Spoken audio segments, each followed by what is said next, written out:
Assalamualaikum warahmatullahi wabarakatuh.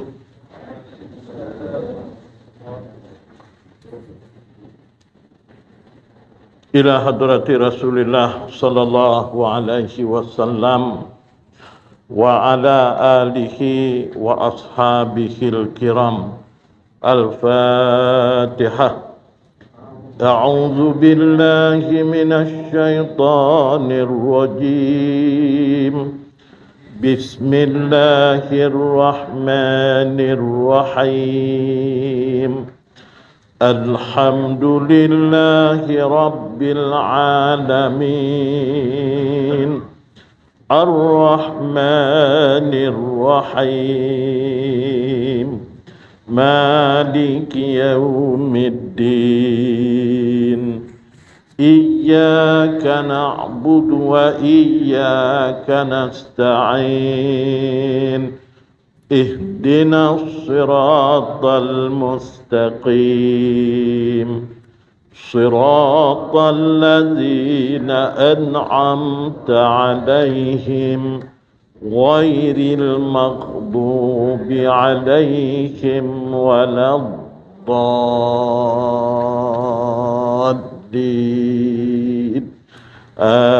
آمين. بسم الله الرحمن الرحيم الحمد لله رب العالمين والصلاة والسلام على سيدنا محمد أشرف الأنبياء والمرسلين وعلى آله وأصحابه أجمعين. قال المؤلف رحمهم الله تعالى ونفعنا بعلومه من مدادي آمين يا رب العالمين. سبحانك لا علم لنا إلا ما علمتنا إنك أنت العليم الحكيم ولا حول ولا قوة إلا بالله العلي العظيم. Yang dihormati Al-Fadhil Tuan Imam, pengurusi dan ahli-ahli jawatan kuasa masjid, tuan-tuan guru, tuan-tuan haji, puan-puan hajah, ibu-ibu, bapa-bapa, saudara-saudara, anak-anak, hadirin hadirat yang dirahmati Allah Subhanahu wa taala. Alhamdulillah, sama-sama kita merafakkan kesyukuran kehadrat Allah Subhanahu wa taala dengan limpah kurnianya, dengan taufik dan hidayah serta rahmat dan inayahnya, kita telah dipilih oleh Allah Subhanahu wa taala dapat bersama-sama berada di rumah Allah ini bagi menghidupkan salah satu dari sunnah Rasulullah sallallahu alaihi wasallam, yaitu kita adakan majlis ilmu atau majlis muzakarah selain daripada kita dapat menunaikan solat fardu dengan berjemaah. Mudah-mudahan insya-Allah dengan kehadiran ini Allah Ta'ala akan sentiasa memberikan hidayah dan taufiknya, mencucuri rahmat dan keredaannya, menyelamatkan hidup kita di dunia dan di akhirat, dan mudah-mudahan insya-Allah dihimpunkan kita dalam golongan orang-orang yang mendapat syafaat junjungan Nabi besar kita Nabi Muhammad sallallahu alaihi wasallam. Lebih-lebih lagi hari ini kita berada di dalam bulan Ramadan Al-Mubarak, yaitu salah satu daripada bulan yang sangat-sangat kita tunggu dan kita mengharapkan agar Allah Ta'ala menyampaikan kita dapat menemui bulan Ramadan ini. Bukan setakat Ramadan ini sahaja, bahkan mudah-mudahan beberapa kali Ramadan Allah Ta'ala kurniakan nikmatnya untuk kita dapat menemui dan diberi peluang untuk kita memenuhi segala kandungannya dengan melakukan amal-amal ibadah. Mudah-mudahan Allah mengurniakan kita dalam bulan ini yang disebut dalam hadis Nabi sallallahu alaihi wasallam, Ramadana awwaluhu rahmatun wa awsatuhu maghfiratun wa akhiruhu itqum minan nar.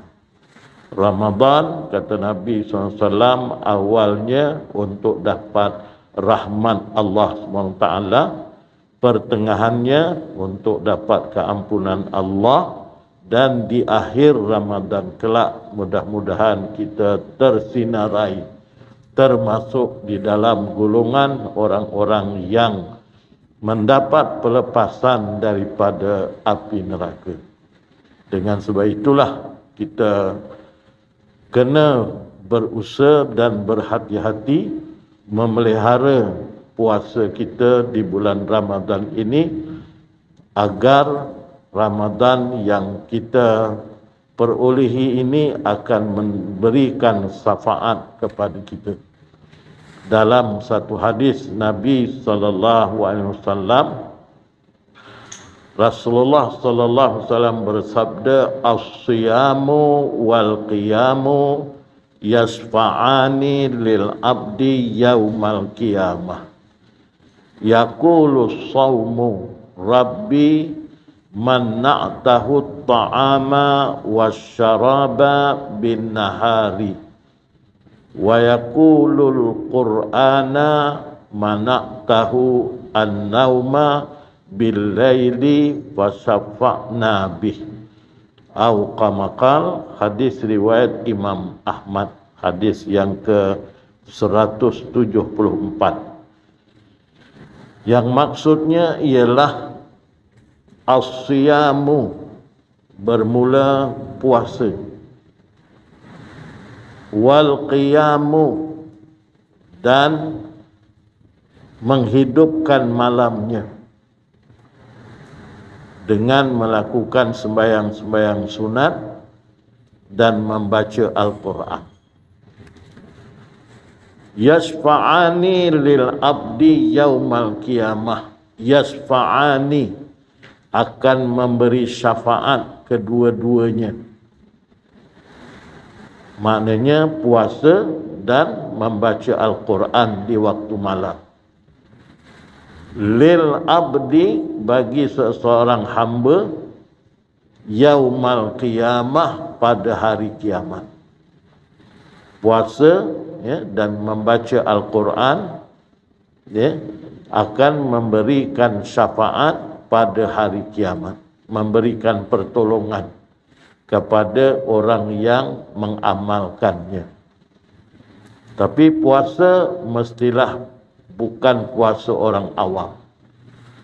Kalau puasa orang awam, kita tak dapat apa-apa.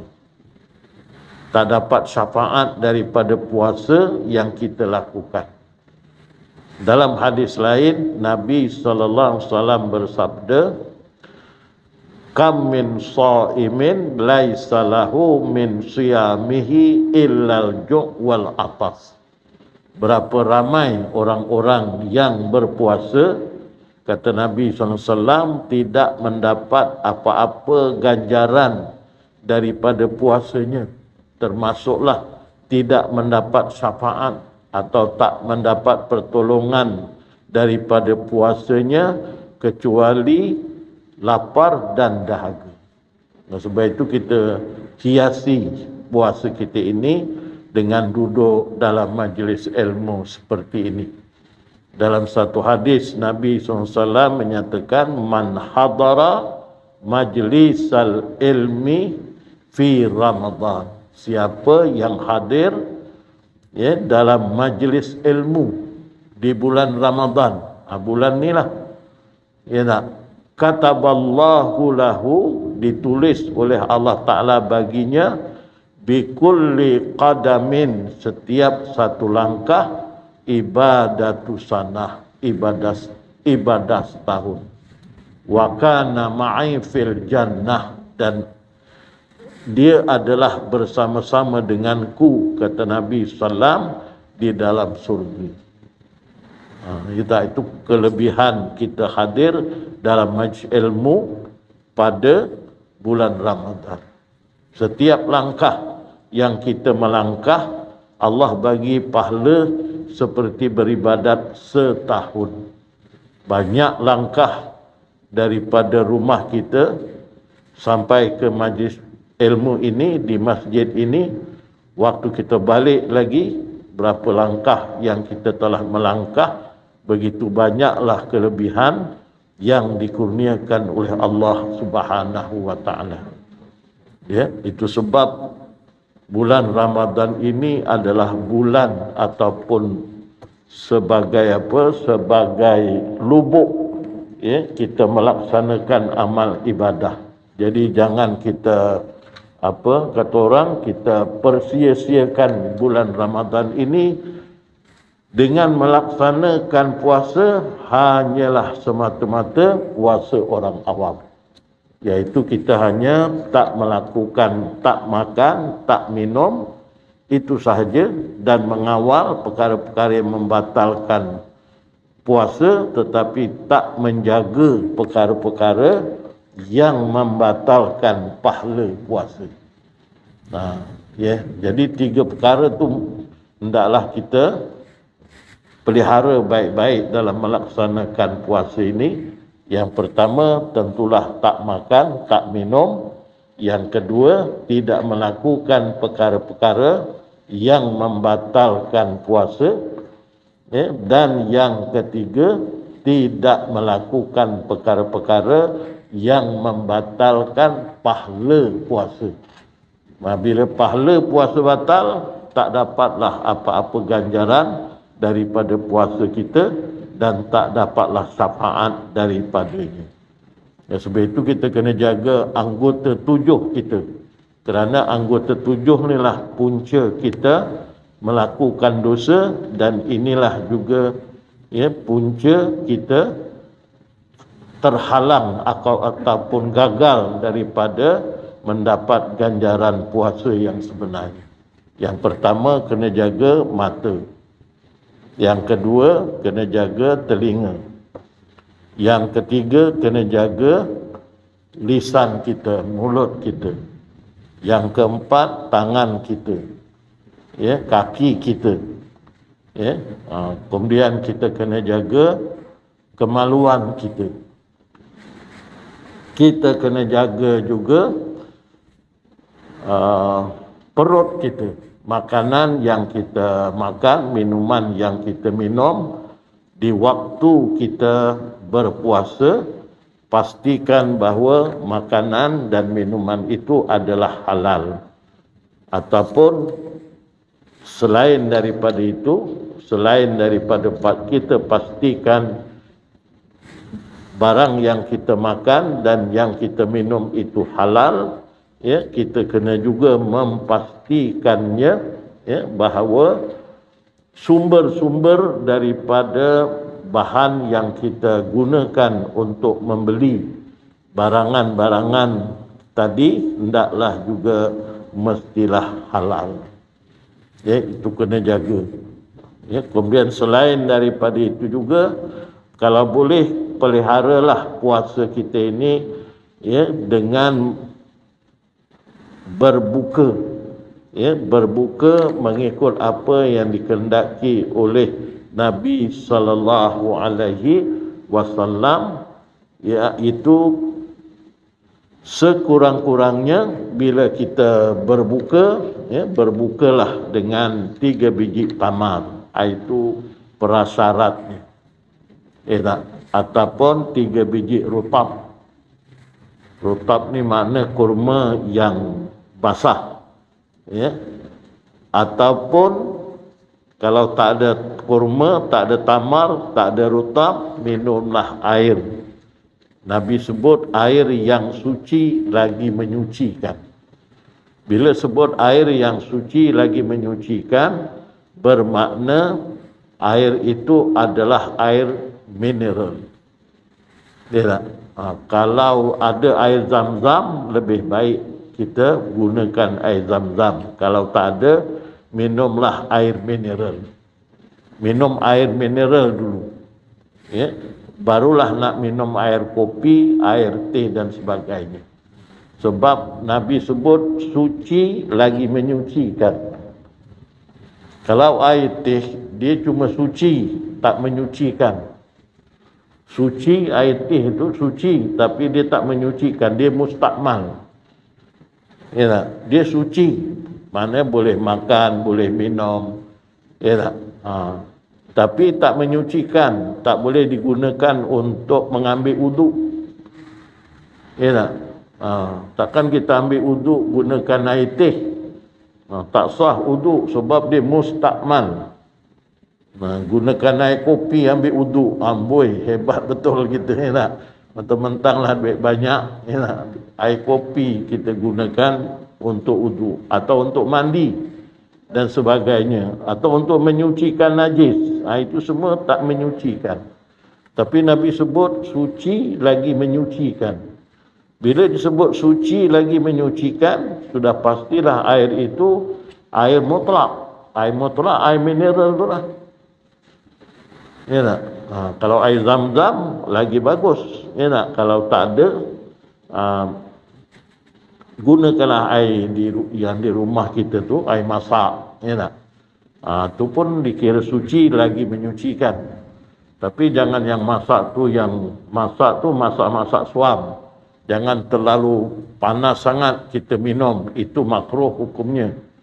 Air panas yang terlalu panas diminum tu makruh sebab boleh menjejaskan kesihatan kita.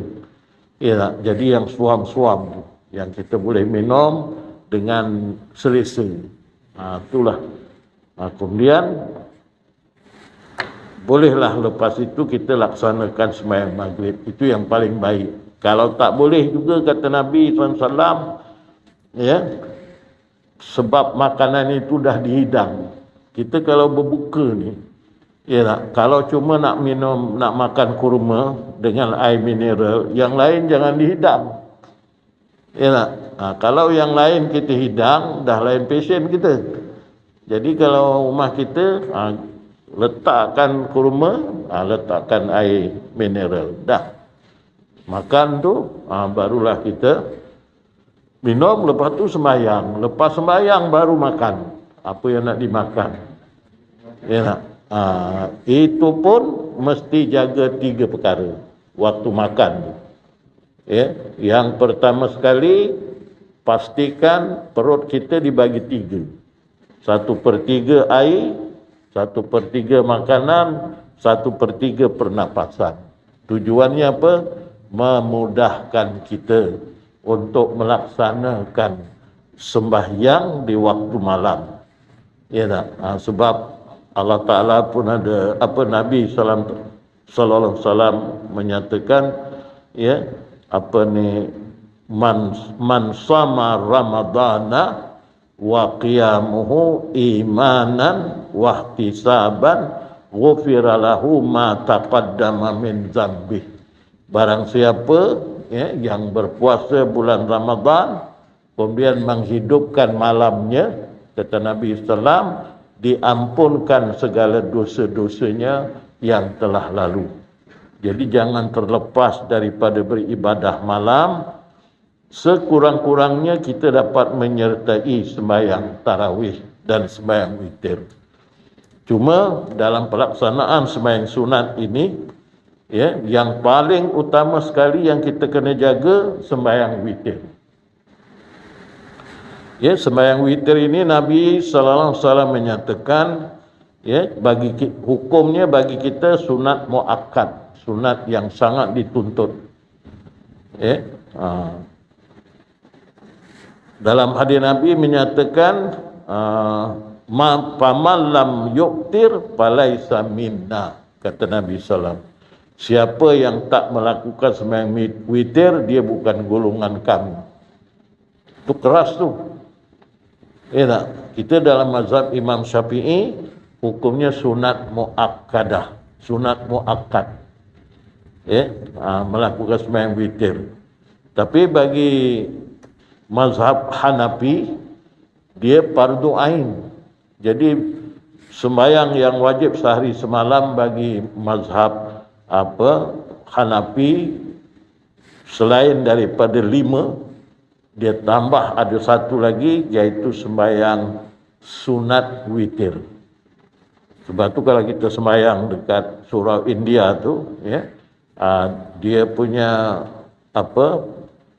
dia punya seruan untuk melaksanakan sembahyang witir itu disebut fardu ain, wajib bagi dia. Sebab apa? Dalam hadis Nabi menyatakan faman lam yuktir falaisa minna.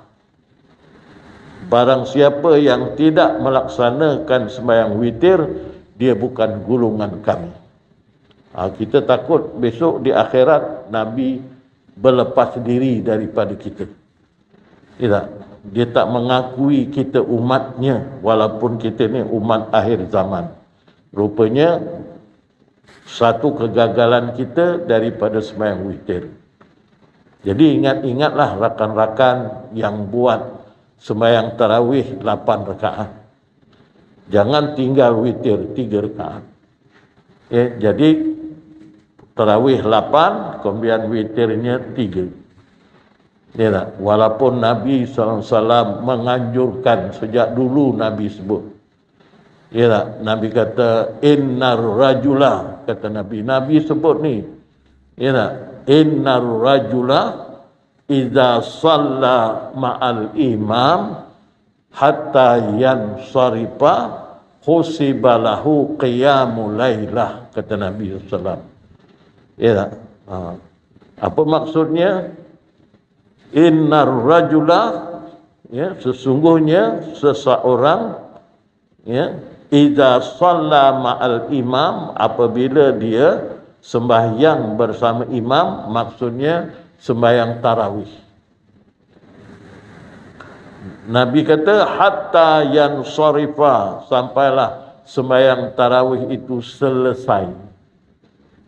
Maksud selesai itu ikut imam kita lah. Kalau imam kata 8, selesainya 8 lah. Lepas tu disambung witir 3, jadi 11. Tapi kalau imam buat 20, selesainya 20 juga. Campur witir 3, jadi 23. Kita kempen lah, suruh imam buat 8 je. 8 dengan 3 buat 11. Kita kena ingat, bulan Ramadan ini Nabi SAW menyatakan kalau sembahyang fardu digandakan dengan 70 kali ganda sembahyang fardu. Kalau sembahyang sunat digandakan, dikurniakan pahala sembahyang sunat itu pahala sembahyang fardu. Selalu kita sembahyang sunat di luar Ramadan, sembahyang sunat pahalanya pahala sembahyang sunat. Tapi dalam bulan Ramadan ni sembahyang sunat pahalanya pahala fardu. Maknanya lebih besar pahala di bulan Ramadan ni buat sembahyang sunat. Jadi kenalah banyak, bila lagi kita nak buat sembahyang sunat banyak, kalau tak di masjid ni kat rumah, Allah, saya sendirilah teruk sikit lah. Bercinta memang berlawan betul. Kadang sempat, kadang tak sempat, kadang berjaya, kadang gagal kat rumah. Dia punya ujian ni besar kan. Tak macam kat masjid ni. Masjid ni syaitan dah lari semua. Dia tak berani nak dekat dengan kita pasal ramai sangat. Sebab itu Nabi kata orang yang selalu diganggu, orang yang terpengaruh dengan syaitan ni, kalau dia seorang-seorang, itu biasanya dia lemah, dia tak kuat. Kerana kambing yang dimakan serigala tu bukan kambing yang berkumpulan, kambing yang seko-seko. Kalau kita tengok National Geography tu kan, yang nak dimakan harimau tu, lembu yang seko-seko, seorang-seorang je dia. duduk bawah pokok seko gitu, rimau pun dap. Kalau yang ramai-ramai itu dia tak berani. Rimau pun takut. Tengok dia punya tanduk bukan yang panjang, takut dia. Gitulah. Nabi ibaratkan begitu. Jadi kalau nak dapat pahala seperti beribadat satu malam. Sembahyang tarawihnya cuma ikut imam lah. Ya tak? Tapi biasanya kita buat 20. Ya, campur witir 3. Ya, Nabi kata innar rajula iza shalla ma'al imam hatta yansarifa. Sesungguhnya seseorang apabila dia sembahyang bersama-sama dengan imam, makna berjemaah, maksudnya kata ahlu hadis, dia kata sembahyang tarawih maksudnya. Hatta yansarifa, sampai selesai. Husibalahu qiyamul lailah, dikurniakan baginya macam beribadat satu malam. Berapa untung? Jadi kalau kita tak selesai, tak ikut imam 8 rakaat, kita dah keluar, kelebihan sembahyang dapat pahala seperti ibadat sembahyang satu malam tu tak dapat. Kecuali kalau kita uzur. Sebab itu sembahyang tarawih ni kalau uzur tak boleh berdiri, kita duduk. Ya tak? Duduk tak boleh. Yang boleh baring je lah. Boleh bawa bantal. Orang lain bawa senjata, kita bawa bantal. Ya tak? Orang kata nak buat apa? Buat sembahyang bantal. Ya, dah siap 8 rakaat, kita pun bentang dia lepas bantal kita tu. Ya, kepala kat sana, kaki kemari, tinggikanlah. Bantal tu tujuannya nak tinggikan kepala, bukan nak tidur. Tinggikan kepala. Sembahyang dalam dengan baring gitu. Boleh tak jadi apa? Pasal kita uzur. Tak boleh. Tak larat nak buat 20. Sah semuanya. Tapi kalau orang tu sihat, dibuat macam itu, kena potong markah. Kalau orang yang sakit, memang ada keuzuran. Dikira seperti orang yang sembahyang berdiri. Yang pentingnya siapkan sampai habis. Imam habis, kita pun habis. Ya tak? Sekiranya tak dapat juga, nak buat 8 juga, ingat jangan sampai tinggal witir. Saya bimbang yang buat 8 tu habis 8 aja. Ya tak? Dia buat 8 sampai rumah rehat aja. Jadi witir tak buat, rugi. Ya tak? Kerana sembahyang witir dengan tarawih tu, sembahyang witir lagi besar pahalanya daripada tarawih yang 20 rakaat. Ya tak? Jadi kalau kita tak lakukan sembahyang witir, hanya buat tarawih, rugi. Ya tak? Jadi witir jangan tinggal, kena buat. Selain daripada itu, sembahyang sunat, qabliyah, ba'diyah jangan tinggal. Ya tak? Ada juga di kalangan kita mengutamakan sembahyang tarawih, tapi sembahyang ba'diyah dia tak buat. Lepas sembahyang isyak tu, ya tak? Ada sebahagiannya buat, tapi sebahagiannya tak buat. Duduk aja tunggu sembahyang tarawih. Ya tak? Sedangkan sembahyang ba'diyah tu, kalau sembahyang isyak tu, ya, walaupun kita buat 2 rakaat, pahalanya lebih besar daripada sembahyang tarawih 20 rakaat. Padahal kita buat 2 je. Ya tak? Lagi kalau tuan-tuan buat 4 rakaat. Sembahyang ba'diyah isyak 4 rakaat, saya tak berapa ingat dia punya hadisnya tu. Susunan i'rabnya tu tak berapa ingat. Sebut Arabnya boleh, tapi takut lain. Yang Nabi sebut Arabnya, saya sebut lain. Kalimah yang Nabi tak sebut, saya sebut. Itu dah tak kena juga. Jadi saya ambil mafhumnya. 4 rakaat sembahyang ba'diyah isyak, kata Nabi SAW. 4 rakaat, bukan 2. 4 rakaat sembahyang sunat ba'diyah isyak, sama seperti melakukan sembahyang sunat di malam Lailatul Qadar. Bayang tu. Lailatul Qadar berapa hebat, lebih baik daripada 1000 bulan. Itu sebab ba'diyah isyak tu jangan dikorbankan. Jangan kita tak sembahyang, kita tunggu tarawih je. Dah lah lepas tu tarawihnya 8 pula. Lepas tu dah cabut. Rugi sangat kita, banyak kerugian. Ya tak? Sebab semuanya ini kita dapat rasa kerugiannya itu ya dengan sebab perasaan itu datangnya daripada hati. Jadi kita dapat melihat melalui penglihatan hati, mata hati. Mata hati itulah yang Allah buka hidayah. Jadi kita nampak ruginya. Ya tak? Tapi kalau kita tak dapat dia punya hidayah tu, tak ada rasa rugi. Jadi pastikan sembahyang ba'diyah isyak jangan tinggal. Paling tidak 2. Ya tak? Kalau kita takut kita nak buat 4, nanti jemaah dah sembahyang tarawih. Jadi yang 2 tu nantilah balik nanti ke rumah. Ya, sampai rumah dah letih, tak sempat, tidur. Dulu nanti bangun, waktu orang rumah bangun masak sahur tu, kita ikut sama bangun, kita ya dah bersihkan diri kita, sembahyang tahajud 2 rakaat, lepas tu sambung sembahyang isyak 2 rakaat yang tinggal tu. Boleh tak jadi apa? Kerana waktu tu masih lagi waktu isyak. Ya tak? Tapi kalau yang baiknya memanglah lepas kita wirid ya sembahyang isyak, lepas tu sembahyang ba'diyah isyak, buat 4 rakaat ya, lepas tu baru tarawih. Tapi kalau kita tak biasa, ini maknanya sudah disebut bercanggah dengan kebiasaan budaya kita. Pada kalimah dia tu. Ya tak apalah, kita buat 2 je.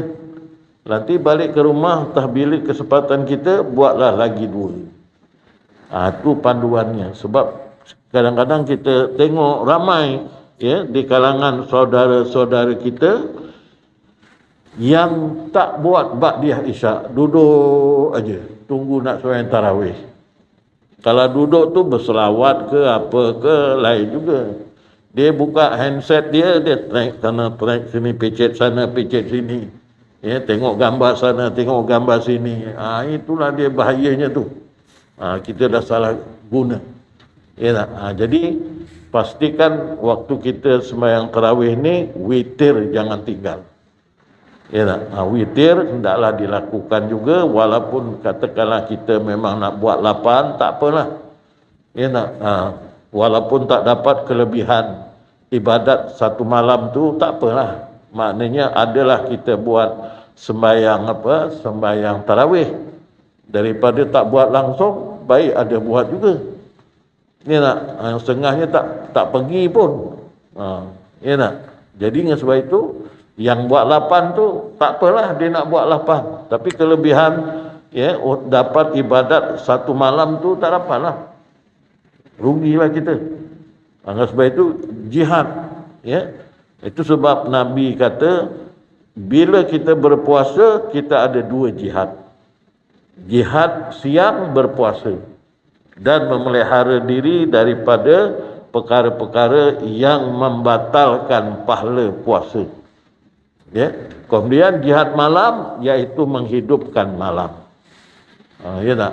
Ini kena jaga. Ya, jadi dengan sebab tu pastikan ba'diyah isyak kita buat. Ya, kemudian yang keduanya sembahyang tarawih kita buat, dan yang ketiganya jangan tertinggal sembahyang witir. Ya, sebab sembahyang witir ini terlalu dituntut dan di antara sembahyang yang sangat disukai oleh Allah Subhanahu wa taala. Itu sebablah ya di antara keutamaan kita berbuat kebaikan bulan Ramadan ini disebut qiyamul lail. Qiyamul lail maknanya solat malam, yang Nabi menyebut dalam hadisnya man shama ramadana imanan wa ihtisaban ghufira lahu ma taqaddama min dzambih. Sesiapa yang berpuasa Ramadan dengan penuh keimanan dan mengharapkan ganjaran pahala, Nescaya diampunkan baginya dosa yang telah lalu. Selain daripada itu juga kita digalakkan banyak beriktikaf. Ya tak? Beriktikaf dalam tu. Macam ni kita sudah beriktikaf. Ya. Jadi siapa yang tak terlupa niat iktikaf, iktikaf. Niatlah sekarang ini. Nawaitul iktikafa fi hadzal masjidi awwaluhu wa akhiruhu. Saja aku beriktikaf dalam masjid ini awal dan akhir. Ya tak? Nak masuk masjid tadi kena baca doa, ya, masuk masjid, ya tak? Lepas tu nak keluar nanti baca doa keluar masjid. Dan galakkan kita beriktikaf dalam masjid ini, banyakkan kita beriktikaf dalam masjid. Masjid bagi laki-laki di masjid. Ya tak? Masjid bagi perempuan di rumah kecuali majlis ilmu. Ya tak? Dalam majlis ilmu dibuat di masjid, maka orang perempuan kenalah dia datang ke masjid. Ya tak? Dan Nabi menyatakan al-masjidah baitu kulli taqiyyin. Masjid adalah rumah setiap orang yang bertakwa. Ya, jadi kalau kita tengok orang tua asyik datang pergi masjid, pergi balik masjid, itu mudah-mudahan mereka ini termasuk dalam golongan orang yang bertakwa. Kerana masjid ini disebut juga sebagai masjid orang-orang yang bertakwa. Ataupun rumah orang-orang yang bertakwa. Selain daripada disebut masjid ini sebagai Baitullah ataupun rumah Allah, disebut Baitur Rahman pun boleh juga. Ya, bait apa pun dikaitkan dengan rumah Allah. Kenapa masjid disebut Baitullah, rumah Allah? Kerana masjid tempat kita beribadah. Ya, dan diberi juga keistimewaan masjid ini sebagai rumah orang yang bertakwa. Wa takaffalallahu liman kana al-masjidu baitahu. Ya, Allah Subhanahu wa taala menjamin bagi orang yang menjadikan masjid ini sebagai rumahnya. Ya, kalau dah rumah masjid ni sebagai rumah kita, jagalah masjid baik-baik. Ya tak? Kebersihan masjid luar dan dalamnya, bilik air, macam kita jaga rumah kita. Ya tak? Macam saya nampak masjid ni berkilat-kilat macam ni. Ya tak? Sebab apa? Jemaahnya memikirkan masjid ini rumah dia, macam rumah dia. Macam rumah kita, kalau dah kipas berlabuk, ya, kita akan bersihkan. Macam ni bersih. Ya tak? Macam rumah kita. Ya tak, bilik-bilik air itu macam rumah kita, bersihkan. Ya, jangan sampai ya kotor, ya. Macam saya pernah cerita dekat Parit Bilal, ada satu tempat lah tapi bukan kat sini. Ya. Ada orang masuk dalam tandas tak sampai satu saat, masuk keluar. Dia tak sempat buang air pun. Masuk keluar. Ya tak? Saya tengok 5-6 orang buat macam itu. Dah lepas itu time orang tak ada, saya pun pergi. Padanlah orang keluar. Ada benda berlonggok kat situ. Rupanya orang tu pandai buang je, tak pandai bersihkan. Apalah salahnya dibersihkan? Ya nak lepas buang air tu, ya pelas je lah. Ya nak, lagipun bukan orang punya, kita punya. Ni tak ada tinggal aja. Nak suruh siapa? Jatah kuasa masjid basuh. Nak suruh noja basuh. Ya, kalau tak buat begini, noja tak ada kerja, buat apa makan gaji buta. Itu sangka tak baik. Tolong bersihkan sama. Ya tak? Adakan alat-alat pembersih tandas tu. Biar orang ni bila dah bersih, ya tak? Dia masuk dalam tandas tu dah bersih. Lepas dia buang air pun, dia akan bersihkan balik. Dia sayang tengok benda bersih tu kotor. Itu psikologinya. Jadi itu sebab Nabi sendiri dah sebut. Ya, Allah menjamin ya bagi orang yang menjadikan masjid itu sebagai rumahnya. birruhi, dengan memberinya pertolongan. Allah akan beri segala pertolongan kepada kita. Ya tak? Sama ada di dunia atau di akhirat kelak. Pasti Allah beri pertolongan. Yakinlah, ya. Walaupun kita tunggu-tunggu pertolongan tu macam tak datang aja waktu di dunia, tapi jangan bimbang. Di akhirat Allah akan bagi pertolongan. Ya. Yang keduanya, Allah Ta'ala memberikan rahmah. Maknanya kasih sayang. Orang yang mendapat kasih sayang daripada Allah, dia tidak akan tidak akan diazab oleh Allah. Macam kita sembahyang sunat asar tadi, buat 4 rakaat. Apa gunanya kita buat sembahyang asar 4 rakaat? Sebelum sembahyang asar kita sembahyang sunat. Sebelum asar itu 4 rakaat, nak menarik rahmat Allah Ta'ala. Kita buat 4. Ya, nak tarik rahmat Allah. Jadi dalam bulan Ramadan inilah kita kursus, menjalani kursus. Bulan Ramadan ni, ya, bulan kita menjalani kursus untuk kita amal bila kita keluar daripada kursus. Maknanya masuk je bulan lain kita dah amal. Jangan pula dalam bulan Ramadan aja kita buat, tapi masuk je bulan Syawal dah tak buat. Ya, dalam bulan Ramadan okey, kita lepas sembahyang Isyak kita boleh buat sembahyang sunat ba'diyah Isyak 4 rakaat. Masuk Syawal tinggal 2 je. Silap-silap tak buat langsung. Tu tak kenalah. Maknanya kita menjalani kursus, tapi bila keluar kita tak mengamalkan. Dalam ini madrasah ni, bulan Ramadan ni, latihan untuk kita amal di luar Ramadan. Jadi amalan itu kenalah berterusan. Itu sebab ulama menyatakan setiap amalan yang kita lakukan, bila dilakukan dengan berterusan, itu tanda amalan itu diterima oleh Allah. Ya, jadi kita umpamanya tadi sembahyang sunat asar kita buat 4 rakaat, bukan dalam Ramadan saja, tapi kita buat juga di luar Ramadan. Ya, untuk dapat rahmat Allah.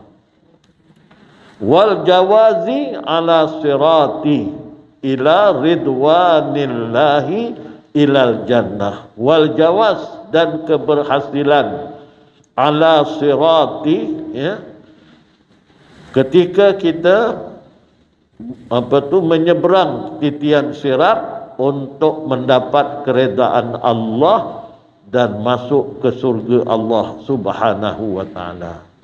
Itu kelebihan kita menjadikan masjid ini sebagai rumah kita. Sebab selain daripada rumah kita yang di rumah kita sendiri, jadikanlah masjid ini rumah kita. Maknanya kita peliharalah masjid ini sebaik-baiknya. Ya tak? Seperti kita menjaga, ya, rumah kita sendiri. Jangan kita mengharapkan jawatan kuasa saja buat kerja. Jawatan kuasa memang tugas dia. Dia memang ada tugas dia. Kita bantu sama supaya masjid kita ni bersih, ya. Bilik airnya bersih. Ya tak? Kalau dululah, ya, Datuk Noh Gadot tu dia pergi masjid, bukan dia tengok ruangan masjid, dia pergi bilik air. Dia tengok kalau bilik air tu bersih, tak adalah dia tinggalkan apa-apa catatan kat situ. Kalau tak bersih, dia tulis, dia catat, dia tulis, bilik air kotor, dia lekatnya dekat dinding, dekat tiang, lepas tu dia pun cabut. Ialah makna dia singgah sekejap aja, singgah sembahyang, lepas sembahyang dia pergi bilik air. Memanglah nak buang air, kalau kotor tu, dia tulis. Sebab itu bilik air kena jaga. Ya tak? Sebab kita umat Islam ni, ya, umat yang menjaga kebersihan. Ya tak? Yang disebut dalam hadis Nabi menyatakan at-taharatu nisful iman. Kebersihan itu sebahagian daripada tanda beriman.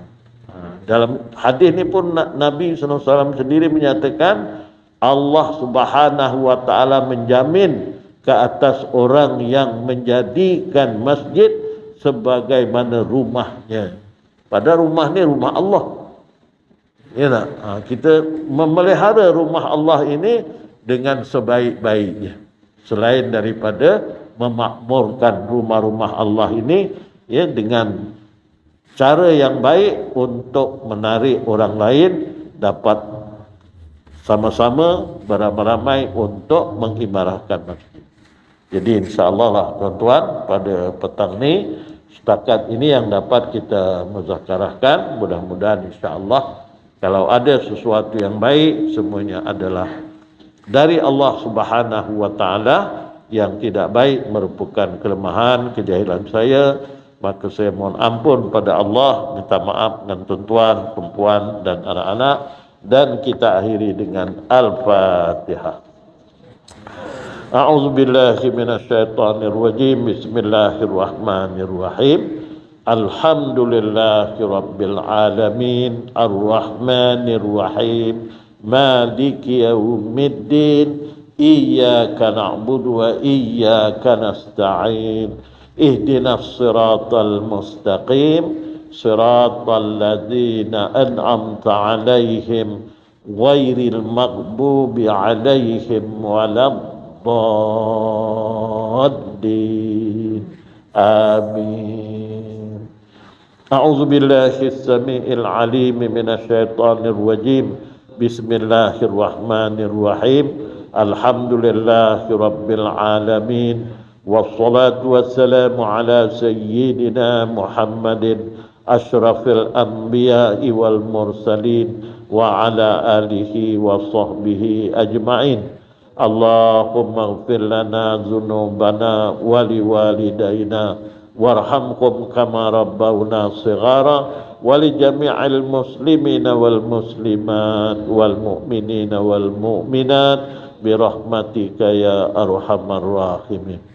Allahumma inna nas'aluka ilman nafi'a wa qalban khashi'a wa yaqinan sadiqa wa dinan qayyima wa rizqan wasi'a wa amalan salihah wa nas'aluka dawamal afiyah wa nas'aluka tamamal afiyah wa nas'aluka al-ghina anin nas. Barikillahumma lana fi syahri Ramadan, barikillahumma lana fi syahri Ramadan, barikillahumma lana fi syahri Ramadan. Ashhadu an la ilaha illallah, astaghfirullah, nas'alukal jannah wa na'udzubika minan nar. Allahumma innaka afuwun tuhibbul afwa fa'fu anna. Allahumma innaka afuwun tuhibbul afwa fa'fu anna. Allahumma innaka afuwun tuhibbul afwa fa'fu anna ya karim. Allahumma khtim lana bihusnil khatimah wa la takhtim alaina bisu'il khatimah. Rabbana atina fid dunya hasanah wa fil akhirati hasanah wa qina azaban nar. Wa sallallahu ala sayyidina Muhammadin wa ala alihi wa sahbihi wa sallam. Subhana rabbika rabbil izzati amma yasifun wa salamun alal mursalin walhamdulillahi rabbil alamin. Taqabbalallahu minkum. Alhamdulillahi rabbil alamin.